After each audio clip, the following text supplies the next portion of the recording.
Like your background is more sketch than stand up. Well, actually, my background is more drama, Oh, and then I fell into, like, you know what, you're crying, but it's hilarious. So that drama shit, you shouldn't do anymore. That was kind of a sad thing for me. Did like, you do? I'm trying to be dramatic, and you're laughing at me.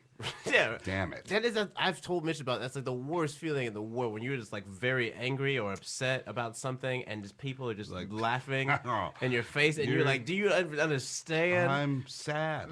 I'm saddened. Right, and right then now. it's the most amusing thing in the world to them. That's funny. So then I started doing a lot of I'm a theater actor, and then did a bunch of started getting into sketch comedy, improv comedy, and then moved out here and.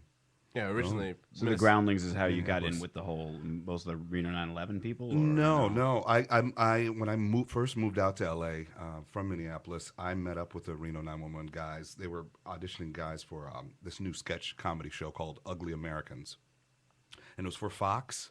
And that's not the cartoon. Not the cartoon. Okay, No. This was before that, and this was back in 2000, and it was a little bit too similar to Mad TV. That's what Fox thought. And so I think it was Tom Lennon and Dangle came up with the idea of, they have cops at 8 o'clock on Saturdays. Let's do a show where the police officers are just as retarded as the criminals. And we could do like a Reno 911 show at 8:30.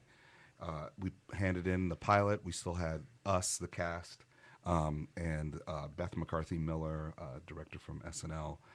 She directed us, and they hated it.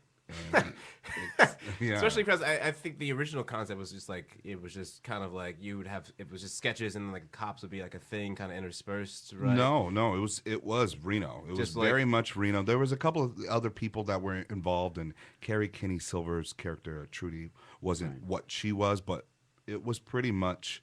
That was the thing. It was Reno. It was. Is there a specific reason why they picked Reno? Yeah. I think they thought close because enough of to civilization, but still kind of out. Still away. Yeah, I think it's because Vegas. You have all these dreams, and none of them come to fruition, and now you're just in Reno and dying, and you're on meth. And so they thought, it's a funny city. Let's just do that. And I think that was Tom and Ben and Carrie at the time that they were like, yeah, let's do this Reno thing. And it sat on the shelf for 2 years. And then Comedy Central called up Tom and Ben, and they had done Viva Variety with them years ago, and thought, let's ask these guys, do you guys have anything? And they showed them Reno, and away we went.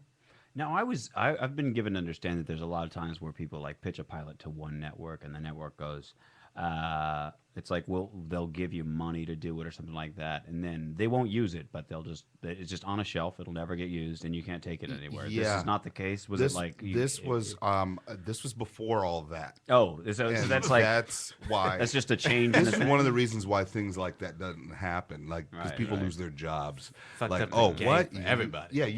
You got rid of something, and now it's a success. You mean on that was another good? Network. Right. Yeah, you're fired. You got bad credit.